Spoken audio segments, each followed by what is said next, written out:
Bienvenidos a Infortambo Podcast. En esta primera temporada les traeremos todo el Celatán a sus oídos, así que solamente pónganse cómodos y disfruten del mundo de la lechería.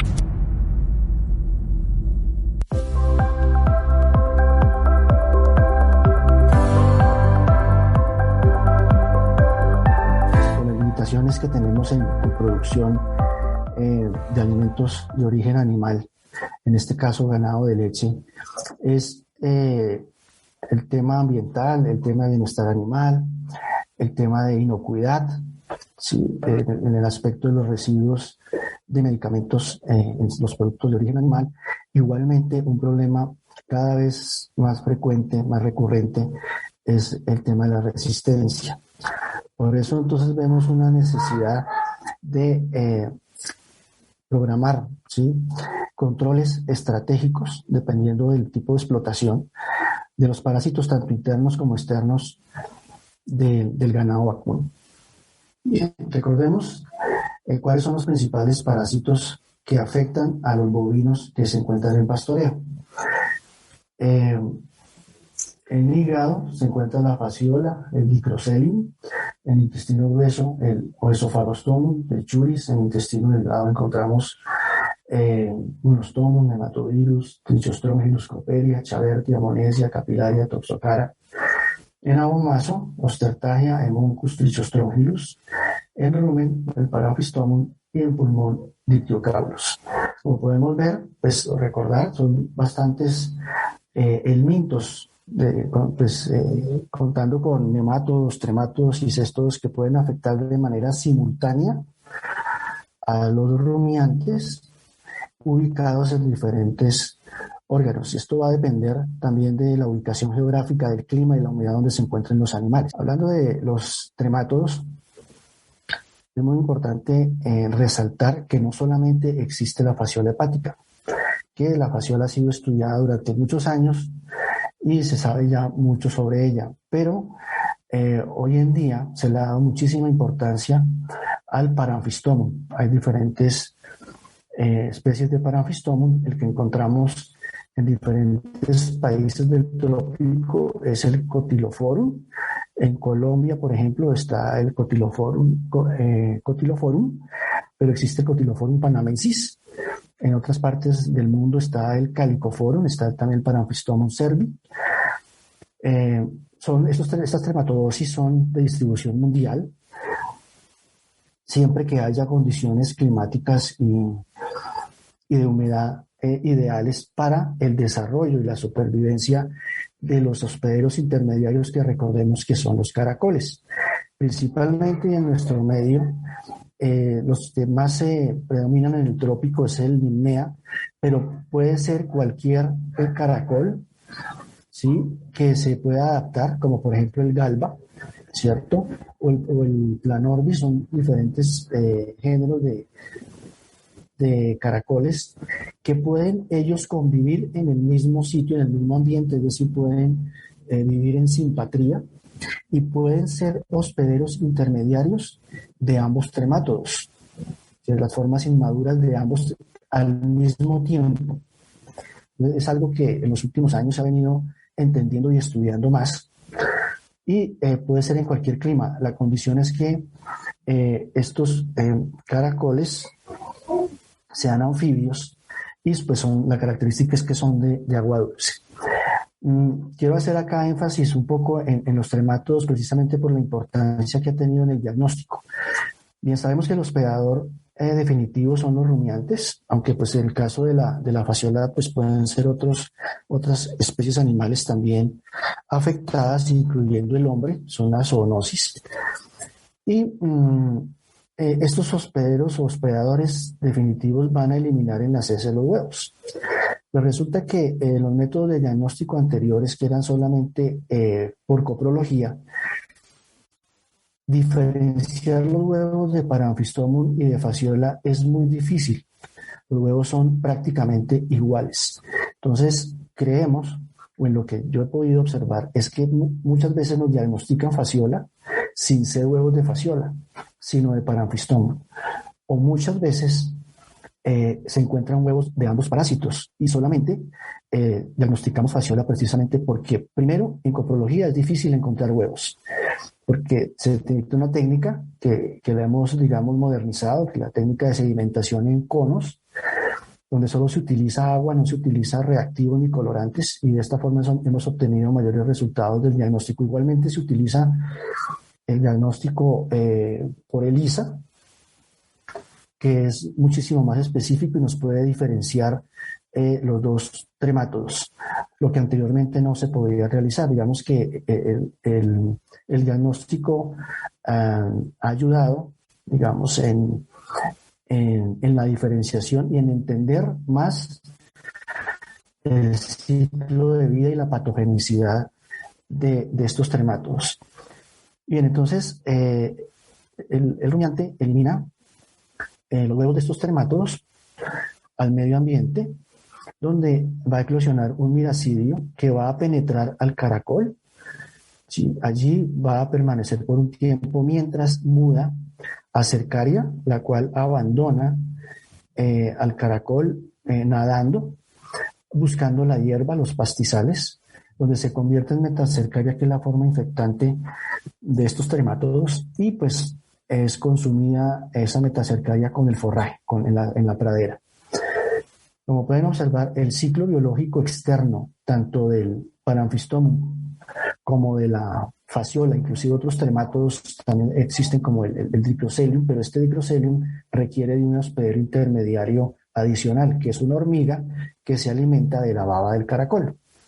Bien, pero este no es tan frecuente, pero sí lo hemos encontrado en algunas zonas de Colombia y reportado en otras partes del mundo. El Paramphistomum dentro del animal, ya allí sí cambia su ciclo. Él se dirige al duodeno en las formas juveniles, en larvas, va a atravesar la pared de la mucosa intestinal para, pues de último, ubicarse en el rumen retículo y se transforma en adultos para empezar su fase de eliminación de huevos. Es decir, que desde que es metacercaria en el intestino empieza a hacer su acción patógena hasta lograr alcanzar el rumen. Mientras que la fasciola, como ya todos sabemos, desde el duodeno, las formas juveniles o larvas van a perforar también el duodeno para llegar al hígado, perforar la cápsula de Gleason, llegar al parénquima hepático, finalmente como adultos ubicarse en los conductos biliares y empezar la reproducción y eliminación de huevos. Entonces esto lo hace en diferentes fases, en varias semanas, mientras va mudando hasta llegar a adulto. Bien. A diferencia del ciclo de los nematodos, que es un ciclo ya directo, más simple, no requiere de hospedadores intermediarios. Sencillamente las formas adultas de estos parásitos se van a encontrar en el hospedero definitivo, en este caso las vacas, los rumiantes, eliminan igualmente estos huevos en las heces, donde se van a transformar en larvas 1 y larva 2, y finalmente en las pasturas las larvas 3, que son las formas infectantes y que van a ser consumidas por estos animales. Los nematodos se encuentran principalmente en el tracto gastrointestinal, que son los estrongilidos, y en el caso de los bovinos, el Dictyocaulus, que es el nematodo pulmonar. Bien.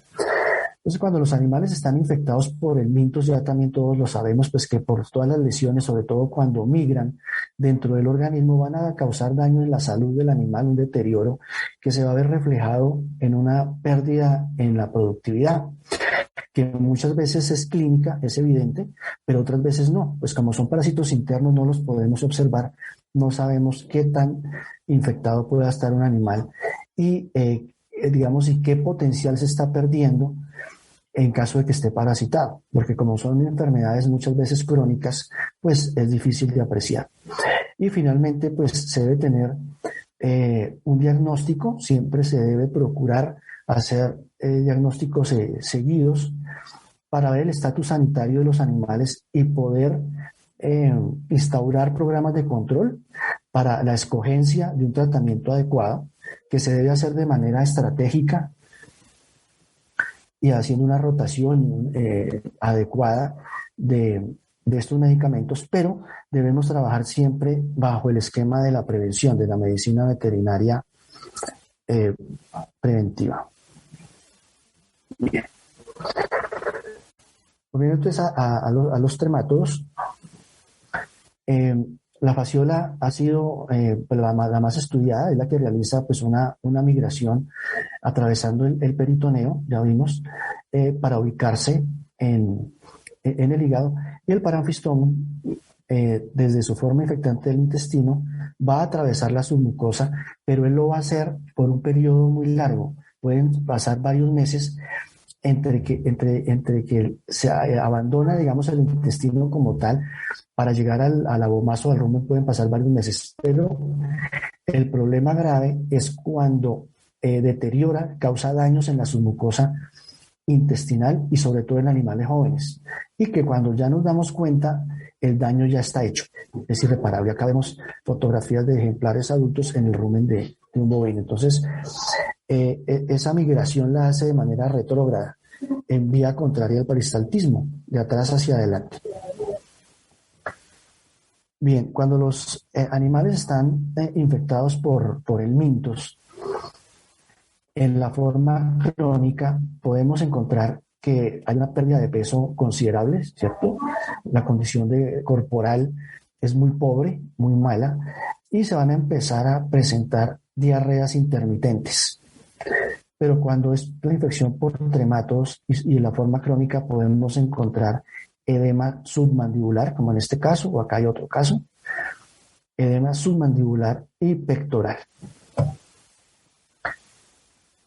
Entonces, hay diferentes estudios que muestran pérdidas económicas por los daños causados en el hígado y todo su metabolismo, por supuesto. Entonces, eso va a alterar, obviamente, la eficiencia digestiva, la conversión alimenticia, y se afecta notablemente la reproducción.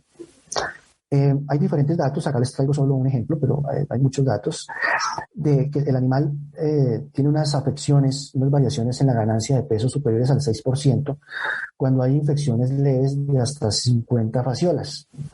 El problema es que las fasciolas se reproducen de una manera muy rápida y eliminan muchísimos huevos, en promedio más de 10.000, y pueden llegar a pérdidas en peso del 28% cuando están infectadas con más de 1.000 metacercarias. Y la producción de leche se puede ver disminuida hasta en un 14%. Con respecto a la paramfistomosis, también va a provocar una disminución en la conversión alimenticia, aparte pues del daño en los órganos que ya vimos.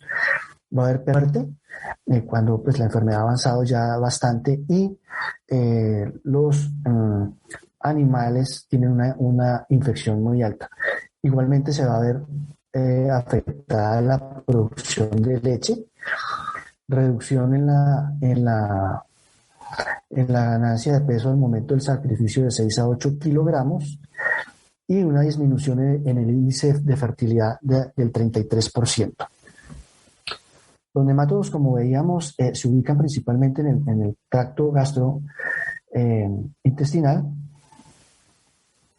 ubicándose principalmente en el intestino y abomazo, causando estas lesiones muy severas. Acá comparamos un tracto gastrointestinal sano frente a uno afectado, donde pues hay erosiones, úlceras, perforaciones, hemorragias que obviamente van a deteriorar el animal. Otra de las consecuencias es la formación de nódulos, ¿sí? en la mucosa del tracto gastrointestinal, ulceraciones que pueden producir hemorragias. Por causa de nemátodos también se calculan pérdidas de alrededor del 28 al 61% en cuestión de peso, y en producción de leche hay pérdidas de 1.5 litros por animal al día, que eso es bastante considerable. Bien, ya para hablar de la estrategia de control, en este caso de los bovinos, pues todos tenemos claro que la nutrición es algo importantísimo para la productiva. de los animales y que están en un buen estado nutricional también van a tener un buen estado inmunitario también frente a los parásitos. Eso pues implica obviamente el manejo del pasto. Ya vimos que las formas libres de esos parásitos están en los pastos y es importante hacer la rotación estratégica de estas pasturas y pues va a depender obviamente del clima. No es lo mismo hablar de países estacionales o subtropicales o tropicales, donde varía pues este manejo del pastoreo. Bien, obviamente pues se debe utilizar un tratamiento farmacológico ideal y haciendo una rotación adecuada a tiro, tanto para leche como para carne. Entonces, por eso es importantísimo el diagnóstico, para saber a qué nos enfrentamos y con qué lo debemos controlar. Se está trabajando hoy en día, esta es la tendencia y este es como el futuro del control biológico. Para parásitos como nemátodos y tremátodos se están utilizando y estudiando sustancias de origen vegetal con ese poder antiparasitario. Se están estudiando también, estamos nosotros haciendo también ese trabajo del control con hongos que son parasiticidas. Tienen dos acciones, una que puede ser ovicida y otra larvicida. Entonces es bien interesante y en esto se ha logrado grandes resultados en diferentes países también están trabajando este tema. Entonces es bien interesante.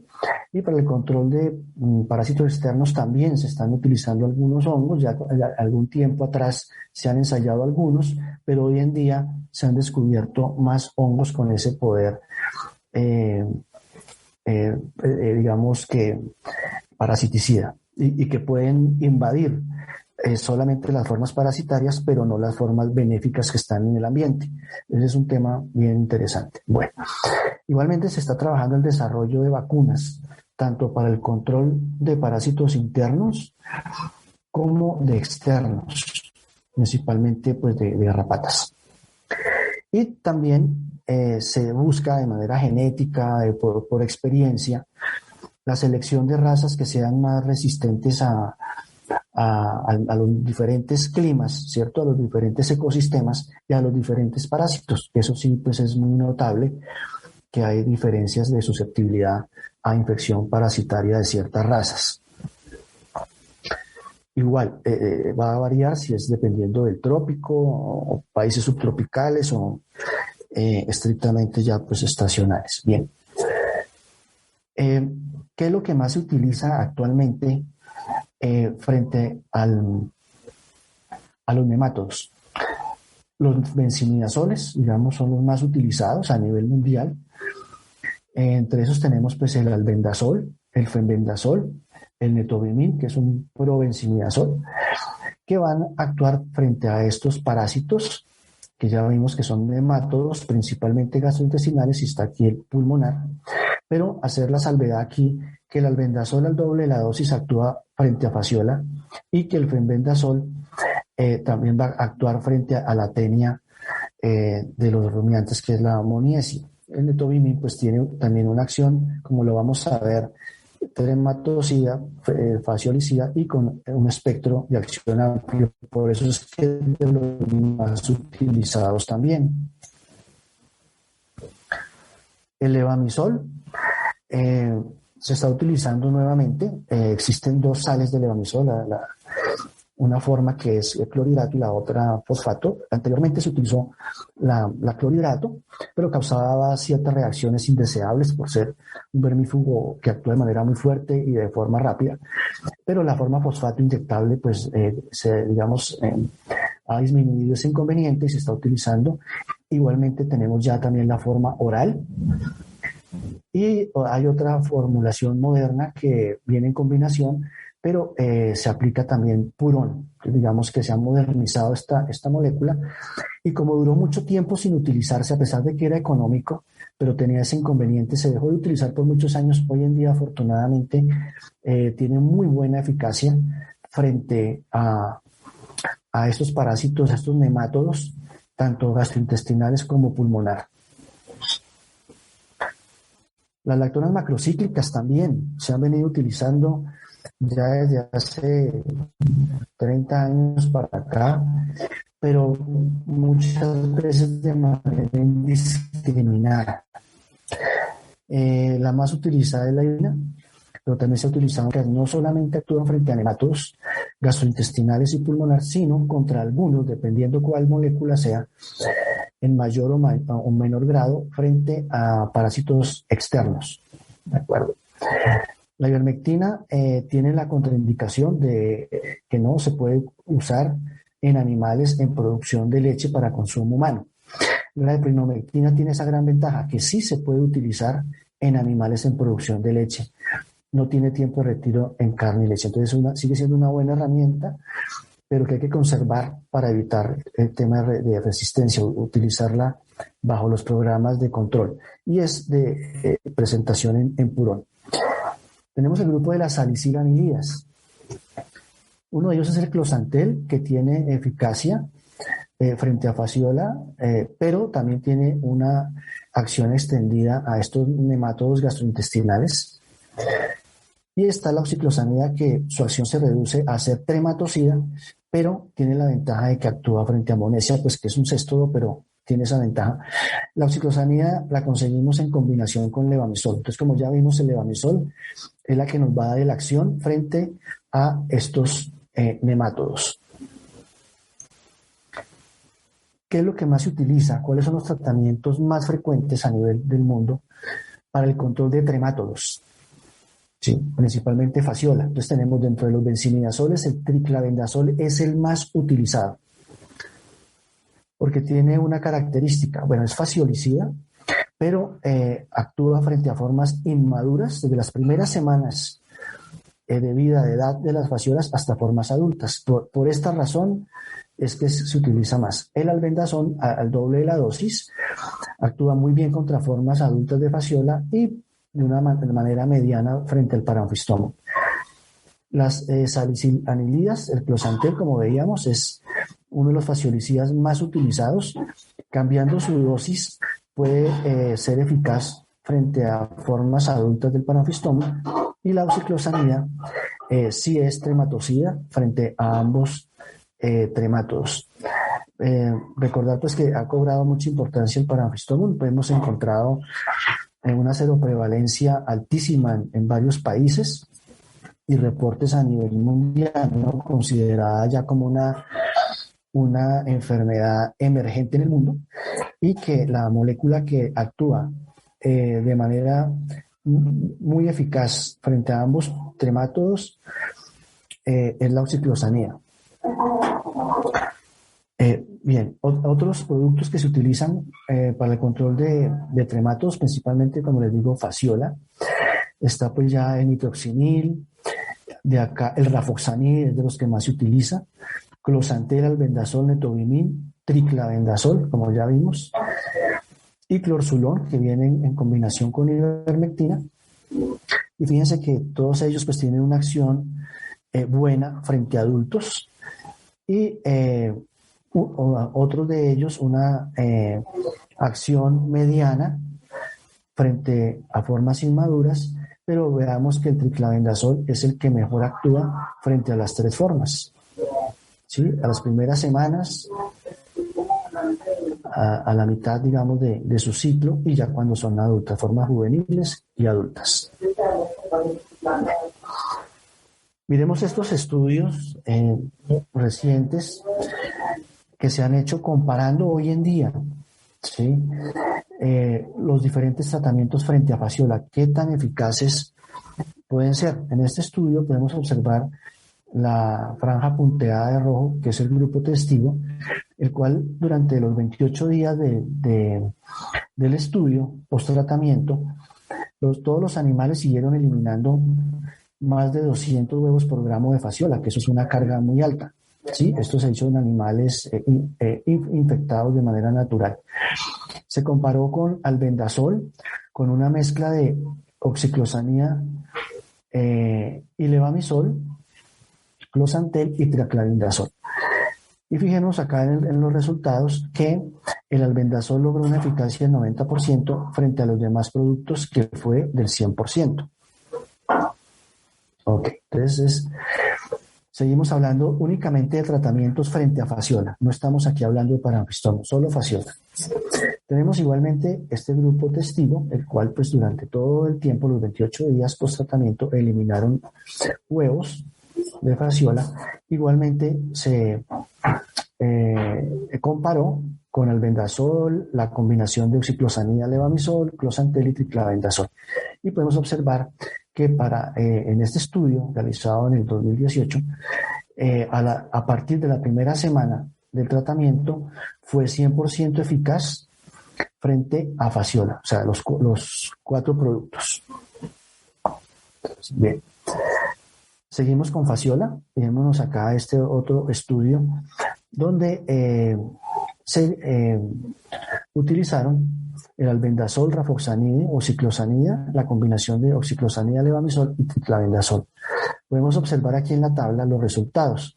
El albendazol alcanzó un 75% de eficacia, rafoxanide 81%, frente a los demás que lograron el 100% de eficacia. Bien.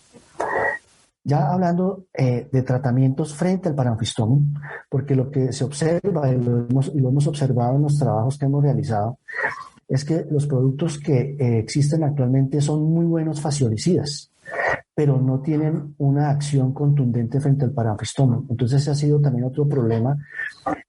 Uno, desconocimiento del parásito.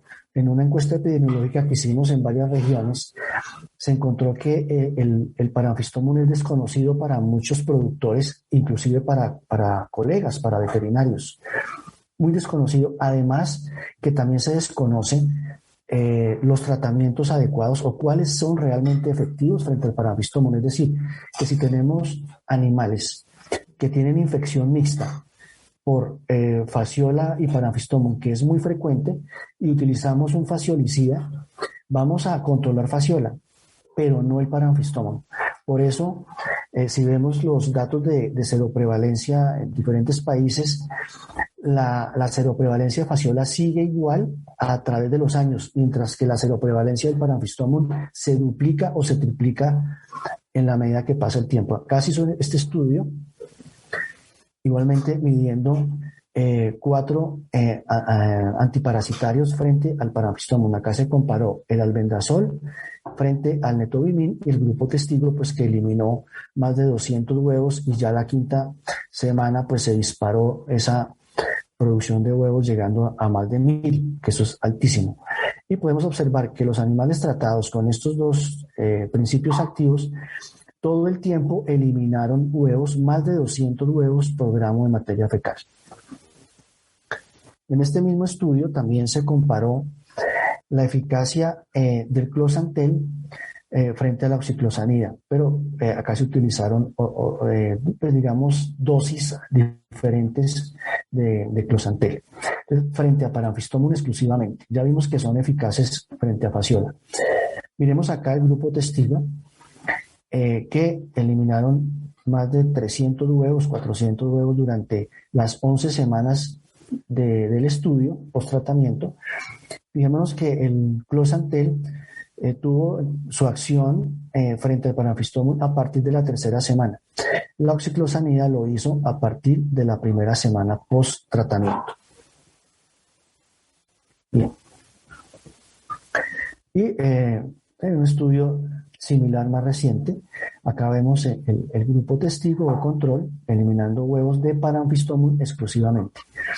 Frente al albendazol, la mezcla de oxiclosanida más levamisol, closantel y triclavendazol. Podemos observar aquí que la única molécula que actuó de una manera 100% efectiva a partir de la 1ª semana durante los 28 días de tratamiento fue la amarilla, cada línea amarilla, que corresponde a la mezcla de oxiclosanida más levamisol, pero en este caso la acción pues la hace la oxiclosanida. El levamisol no tiene ninguna acción sobre tremátodos. Bien, Los demás moléculas, fíjense que los animales siguieron eliminando huevos todo el tiempo. Bien, entonces eso para mostrar lo más reciente en cuanto a eficacia de los productos que tratamos, que usamos y que hacemos los tratamientos actualmente. Como ya sabemos, los problemas principales asociados a la eficacia, pues es la resistencia, que es cuando el productor nos dice que el producto ha disminuido esa acción como lo hacía antes. O sea, él ve que los tratamientos, repite tratamientos y ya no le funciona igual. Entonces, pues la pregunta es, ¿habrá errores en la dosificación? Si lo hacemos bajo el peso exacto del animal, porque todas las dosis vienen por miligramo por kilo, entonces hay fallas allí en la dosificación, en hacer mezclas, en no hacer diagnóstico, en no hacer una rotación estratégica, lo que pues esto va a generar el fenómeno de resistencia. Y pues medir la resistencia no es tan fácil, sobre todo de parásitos internos, pero hay países que hacen los estudios y los reportan, y es lo que encontramos acá. Les traje acá algunos ejemplos de drogas o medicamentos que fueron aprobados en un cierto año y que de una manera muy seguida, digamos, muy rápidamente, se empezó a detectar resistencia. Tenemos así varios casos para benzimidazoles, imidazoles, las lactonas macrocíclicas. Bien, acá pues ponerles varios ejemplos de Argentina, Australia, Brasil, Bélgica, Reino Unido, Alemania, India, Nueva Zelanda, Estados Unidos, que han reportado resistencia de diferentes clases de antihelmínticos. Podemos ver acá lactonas macrocíclicas, benzimidazoles, imidazoles, morantel, ¿sí? Y también frente a diferentes especies de nematodos. Sí, entonces, digamos, no es solamente una especie de parásito que se vuelva resistente, no. Ellos van adquiriendo resistencia en la medida que se van utilizando los medicamentos.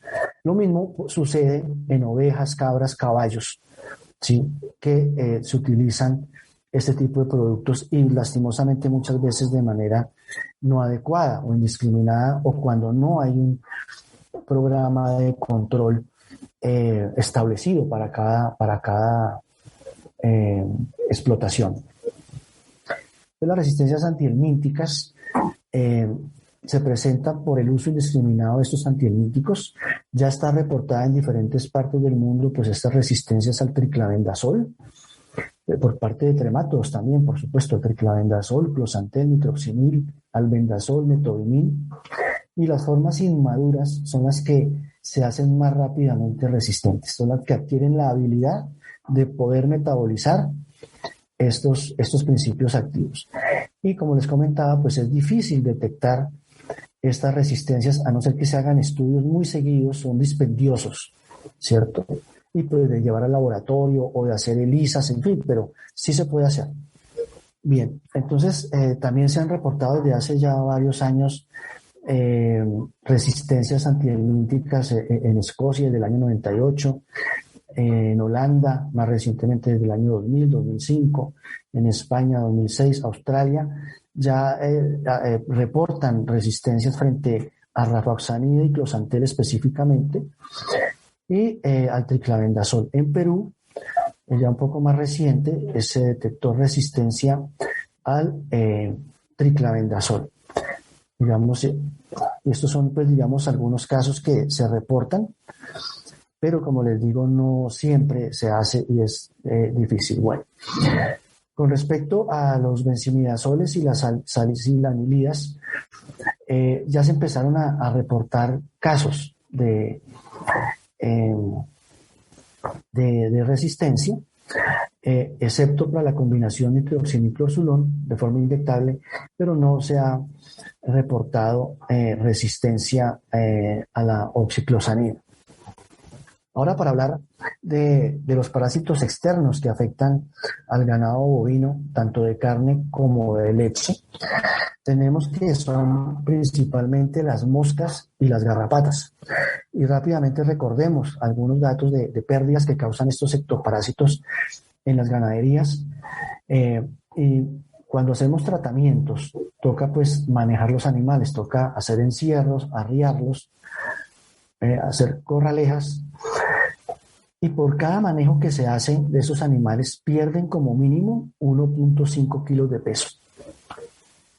Se ha demostrado también que en países tropicales, estos son estudios de Embrapa, de Brasil, que un bovino con 50 garrapatas tiene una pérdida de 1 kilogramo por animal al mes.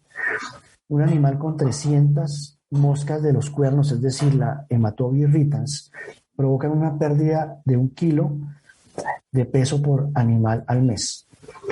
Infestaciones superiores a 500 moscas pueden producir pérdidas de hasta 3 kilogramos por animal al mes.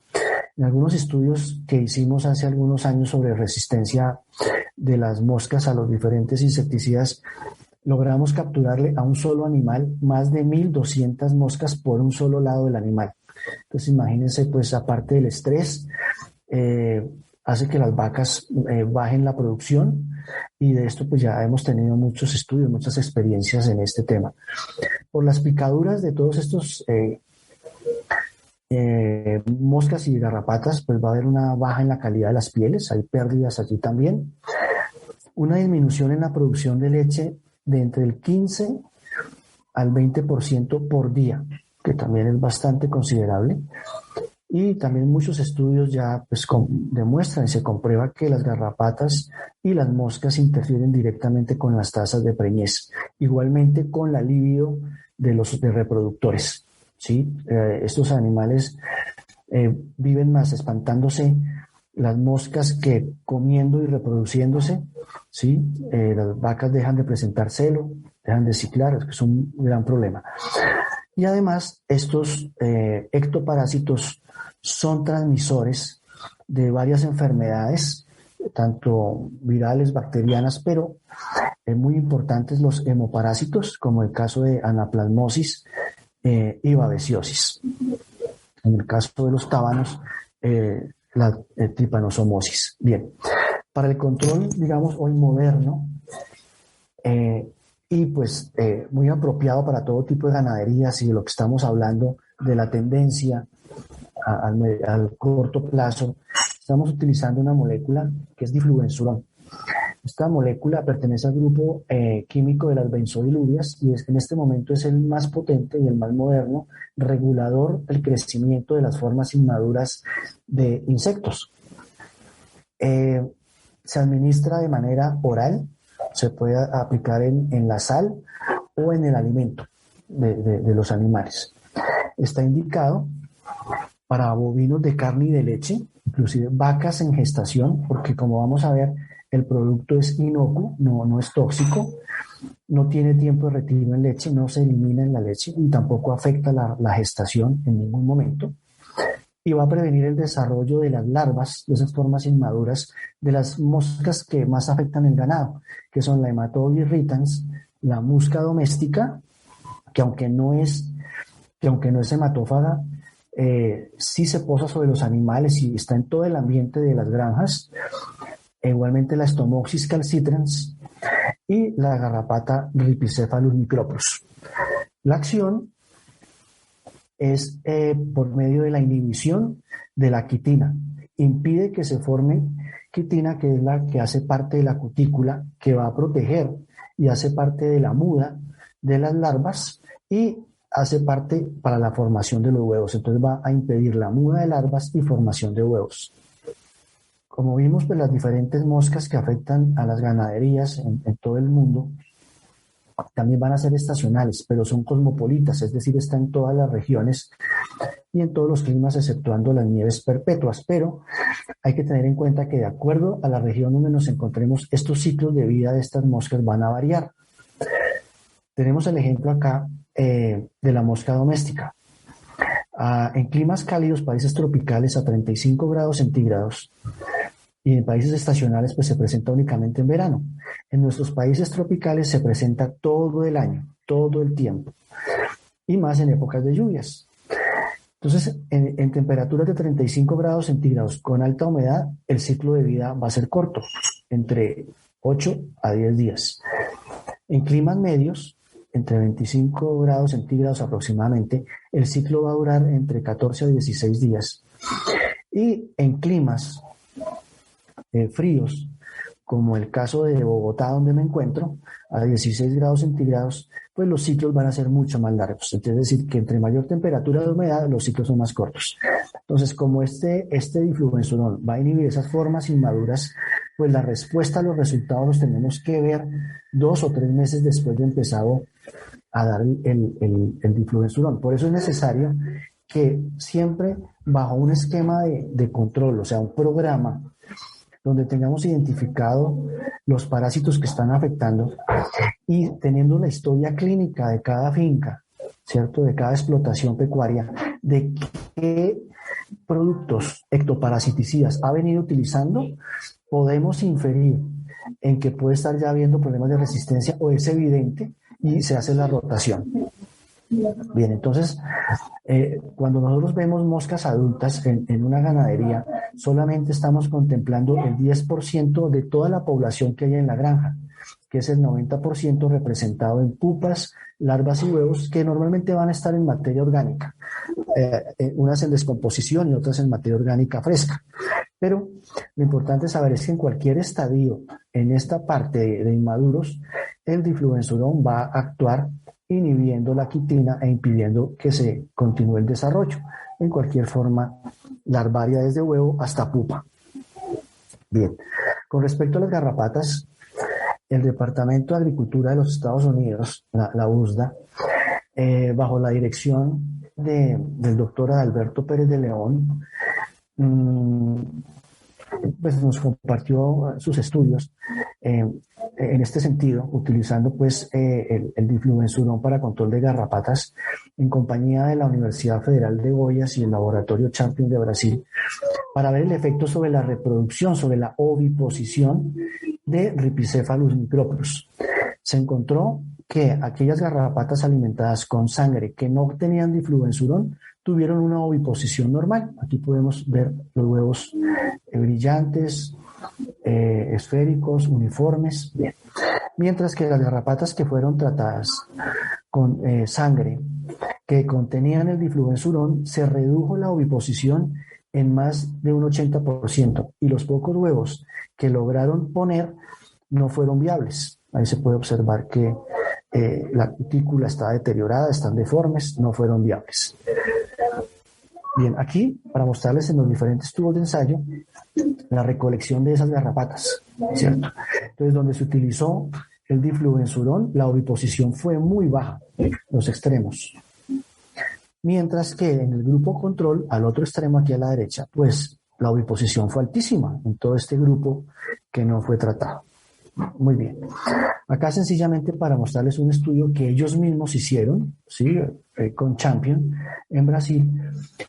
Ellos hicieron un estudio comparando un grupo sin difluensurón al cual tuvieron que hacerle muchos baños por aspersión de organofosforados para el control de las garrapatas.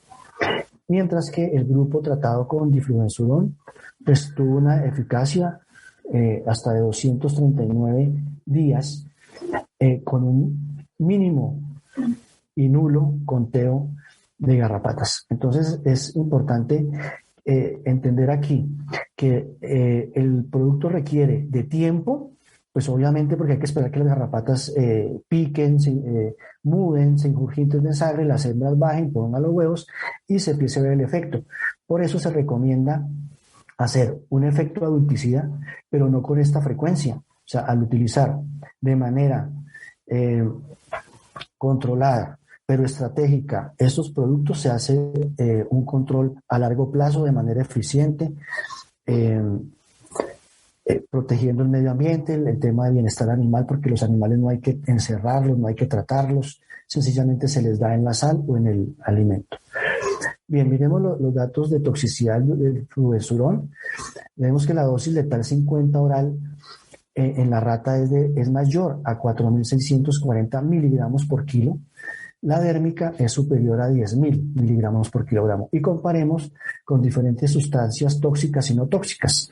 Miremos la nicotina, obviamente que con tan solo 53 miligramos por kilogramo, pues ya fue la dosis letal 50. La cafeína 192. Miremos ya la vitamina A, 2.000 miligramos por kilogramos de peso es la dosis letal 50 de vitamina A. La sal de cocina, la sal común que utilizamos en los alimentos, es de 3.000 miligramos por kilo. El difluensurón, como ya vimos, la dosis es superior a los 4.640 miligramos por kilogramo. Y ya como producto terminado al 3% es superior a 40.000. Fíjense, 40.000 dosis letal 50 frente, por ejemplo, a la sal que consumimos todos los días o que los animales consumen todos los días. Es un producto, pues, digamos que no presenta esa toxicidad. Y otros datos interesantes, eso ustedes lo pueden observar también por internet. No es mutagénico, oncogénico, tampoco teratogénico, no afecta a la reproducción y no es neurotóxico. Como pudimos ver, su efecto es solamente metabólico enzimático, bloqueando la formación de quitina. Con respecto al medio ambiente, está catalogado como una molécula de bajo o nulo impacto medioambiental. No afecta, pues, mamíferos, anfibios, colmenas, aves, caracoles, reptiles, abejas o microfauna o microflora benéfica de los suelos. También porque su vida media es de tan solo, en el ambiente, cuando es eliminado, es de tan solo 3 a 4 días. Es importante mencionar que el producto no se acumula en el organismo, o sea, el animal lo debe consumir todos los días. Un gramo diario no se biotransforma, no genera metabolitos tóxicos, se elimina de manera muy rápida, en tan solo 12-24 horas se elimina y su vida media en el ambiente es de tan solo 3 días. Ya para terminar, nosotros tenemos un programa que utilizamos en ganaderías de leche y por supuesto de carne, pero basados en esta molécula moderna, el difluvensurón, por lo que no tiene tiempo de retiro en leche, se da en la sal, no hay que hacer manejo de los animales, no presenta resistencia, pero dependiendo el clima y dependiendo los parásitos que tenga, porque puede ser solamente un tipo de mosca, puede ser solamente hematobia, puede ser solo estomoxis, ¿sí? O puede ser solo garrapata, y en muchos casos aquí en el trópico encontramos infestaciones por las moscas y por las garrapatas, tanto Rhipicephalus microplus como Amblyomma cayennense. Entonces utilizamos de manera estratégica diferentes adulticidas, pero ya no con una frecuencia que sea riesgosa, hablando de inocuidad o medioambiental, ¿cierto? Entonces tenemos el fipronil, tenemos la epinomectina, que es la que estamos utilizando en ganaderías de leche, ¿cierto? Se aplica purón, también es muy fácil, entonces estamos controlando parásitos internos, algunos externos, y con difluvensurón, pues obviamente que los externos. Dentro de este grupo de las lactonas macrocíclicas tenemos la ivermectina, pero este sí únicamente para ganado de carne de larga acción, de organofosforados como adulticida. En combinación de manera estratégica tenemos el etión, que se puede utilizar en aspersión o en rascaderos, que es exclusivamente para el control de la mosca de la paleta o de los cuernos, la Haematobia irritans. Tenemos los piretroides, la cipermetrina como mosquicida, y el amitraz, que es garrapaticida y sigue funcionando muy, muy bien como un agente de desprendimiento, como adulticida, ¿cierto? Digamos, para bajar las cargas de adultos y continuar el programa del difluvensurón. Bien, pues esta era mi conferencia, la que les tenía preparada para hoy, tratando de mostrarles lo más actualizado y esperando que haya sido de su agrado e interés. Muy bueno, Rodrigo. Rodrigo, tengo varias preguntas del público, de los participantes. Yo tengo una en términos de estrategia. Vos hablaste justamente de una estrategia para armonizar el manejo antiparasitario y me surgen dos preguntas. La primera, si los ganaderos estamos capacitados como para llevar solos un control, un plan estratégico, dadas todas las circunstancias que nos llevan en el día a día, que es producir más leche, gastar menos, atender el banco, atender la gente. solemos tratar de controlar los parásitos a través de situaciones puntuales. Nos parece que en este momento aplicamos algún purón o alguna insectable, pero no tenemos una consistencia de un plan sistemático a lo largo del tiempo. Y después el costo, porque cuando uno plantea, bueno, debería hacer algo más, enseguida nos acobardamos porque nos parece que eso puede salir mucho en términos de lo que es el ingreso. ¿Qué nos puedes decir, Rodrigo? Y gracias por la pregunta. Es importante en esto hacer capacitación, hacer extensión tanto a ganaderos, a productores, cuidadores de animales frente digamos, al tema parasitario.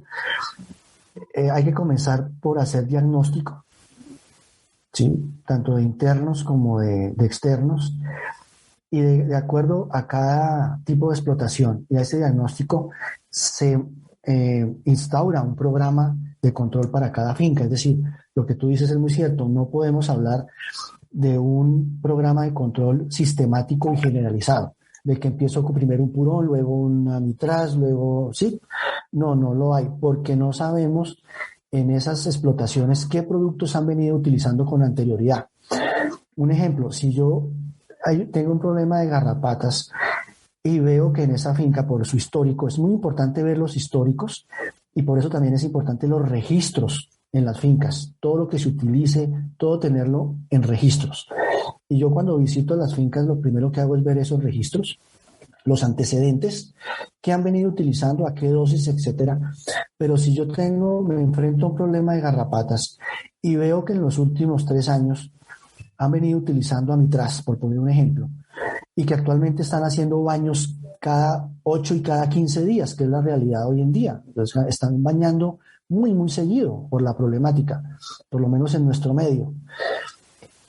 Entonces yo no voy a continuar con una amitraz, o sea, en esta finca yo no puedo continuar, debo buscar otro método de control que no hayan utilizado por lo menos en los últimos 3, 4, 5 años atrás, precisamente para evitar el problema de resistencia, y esa es la forma de rotar de una manera estratégica. Lo mismo, si vienen utilizando un organofosforado, durante muchos años ya no está funcionando, no puedo seguir con otro organofosforado, debo cambiarlo. Entonces, es de análisis de casos puntuales de finca por finca. Bien. Rodrigo, otra pregunta, que hay varias preguntas que rondan el tema de la ivermectina. Vos planteaste claramente que la ivermectina no se puede utilizar en vacas por el tema residual, en vacas lecheras, calculo que siempre cría de vaquillas, pero acá dicen, ¿cuál es la razón por la cual no se usa en lecheras, considerando, por ejemplo, ahora con la pandemia, el uso, por ejemplo, de la ivermectina en humanos? Y después habla, también la pregunta que hacen es, la aplicación de ivermectina, ¿como purón o como inyectable? Ok, bueno, frente a la primera pregunta, pues varios colegas veterinarios que han trabajado a nivel de investigación y del desarrollo de la ivermectina, que la conocen muy bien, han mostrado estudios y de varios países, estudios de que sí realmente funciona, lo que poco que se ha visto que sí funciona, sí parece ser eficaz frente a la replicación del COVID.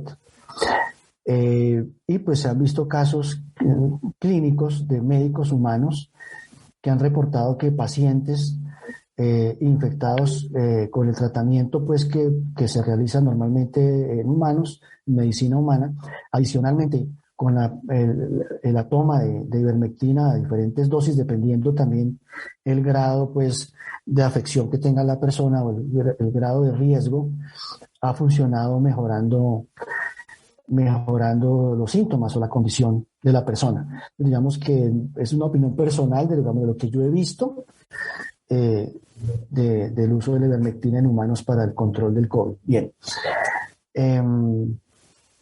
Existen las dos formas de ivermectina, la inyectable, o sea, subcutánea, y la purón. Existen ambas.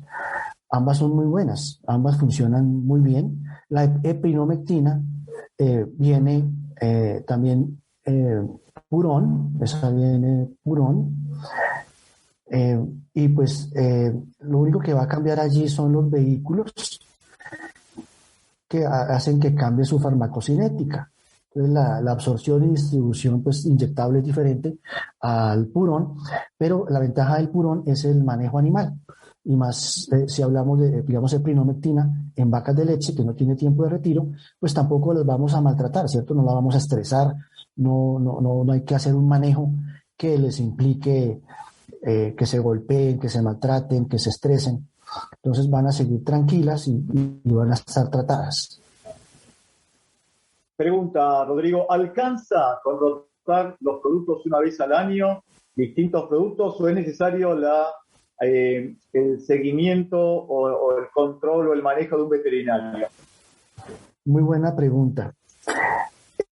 No se deben rotar todos en el mismo año porque vamos a generar multiresistencia a todos esos principios activos que estamos utilizando de manera muy seguida. Es decir, yo no puedo usar un mes un principio activo, digamos, una amidina, al otro mes un piretroide, al siguiente mes un organofosforado, al siguiente un fenilpirazol. No, porque con el tiempo voy a causar resistencia, va a generar resistencia en esa población parasitaria. Digamos, estoy hablando de ectoparásitos. Lo mismo sucede con endoparásitos, ¿cierto? Si estoy utilizando un albendazol, mirar cuál, o si me cambio a una lactona macrocíclica, o a una salicilamida, dependiendo si hay fasciola o tremato, si hay parampistomum. Entonces, uno escoge. En cuestión de ectoparásitos, lo ideal es continuar, en mi experiencia y en los estudios que hemos visto, es continuar con un mismo principio activo por un año, mínimo un año. Hay algunos que, dependiendo de la residualidad, hay unos que se inactivan más rápido en el ambiente que otros. Esos que se inactivan más rápido en el ambiente duran más en el tiempo, es decir, que yo pudiera trabajarlos por más de un año. Aquellos que son más residuales en el ambiente son los que más propensos a generar resistencia. Ellos los utilizo más o menos al año y allí roto. Pero me parece muy oportuna la pregunta, porque hacer esas mezclas, digamos, de muy seguidas, o las mezclas como tal, ¿no? Porque pues también se ha visto los casos en que las personas mezclan los productos en la misma bomba de aspersión, y eso pues también causa problemas no solamente de salud en el animal, de toxicidad, sino de multiresistencia. Entonces la idea es asesorarse de un médico veterinario para instaurar un programa de control adecuado para evitar resistencias y toxicidad, por supuesto, y residuos en los alimentos.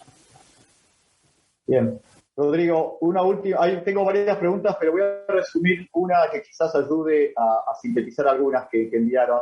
Ustedes, como laboratorio de investigación, están viendo hacia adelante lo que se viene en términos de estrategia de control. Considerando los desafíos que tiene hoy una finca ganadera de carne o de leche en términos de producir cada vez más y contaminar menos, y además tener una mirada muy amigable con el ambiente y con el consumidor, que no vea que nosotros estemos contaminando, ¿qué están visualizando ustedes acerca de a qué control, a qué estrategia de control vamos a estar en los próximos años? Si vos tenemos que viajar al futuro de acá 5 o 10 años, ¿dónde ve que vamos a estar parados? Perfecto, sí. Sí, mira, la tendencia y lo que estamos haciendo en investigación es hongos. Estamos trabajando hongos parasiticidas tanto frente para nemátodos, tremátodos y garrapatas. Se están trabajando sustancias naturales de origen vegetal que tienen poder antiparasitario. En eso se está trabajando, hacia allá vamos. Lo mismo el desarrollo de vacunas. Se está trabajando moléculas como el difluensurón, es decir, buscando que tengan el menor impacto ambiental posible, procurando el bienestar animal y la inocuidad, o sea, productos que tengan el menor tiempo de retiro posible. En carne, pues digamos, es un poco más manejable que en la leche. Y en esto también hay una tendencia que con el tiempo todos los medicamentos, ¿cierto? No solamente antiparasitarios, sino pues la gran mayoría van a tener un tiempo de retiro. Así no se eliminen en algún producto alimenticio, ¿cierto?, de origen animal, por solo prevención, por inocuidad, digamos, se va a restringir más, digamos, esa parte de inocuidad cobra cada vez más vigencia en la parte regulatoria, al momento pues de sacar productos al mercado. Esa es la tendencia. Muy bueno, muy bueno. Rodrigo, excelente, te agradezco, y la verdad que en un tema tan árido como es el tema de parásitos, la verdad que la llevaste muy bien la charla. Yo como agrónomo me interesó y me puse como ganadero, y la verdad que hay mucho por hacer, y creo que no podemos seguir aplicando espasmódicamente, sin sistema, sin plan, sin diagnóstico, ningún tipo de control, ¿no? Antes si había algún margen, hoy ya no hay más margen para eso, esto queda claro, ¿no? Y queda claro la tendencia hacia el futuro. Rodrigo, te agradezco muchísimo la participación. Vamos a invitar ahora a que compartamos un video institucional de ustedes del laboratorio, y después vamos a volver a verlo, la finca tan linda de Jersey ahí en Antioquia. Muchísimas gracias. Bueno, con el mayor gusto. A ustedes también muchas gracias. Un abrazo. Gracias por llegar hasta aquí. Los esperamos en un próximo episodio.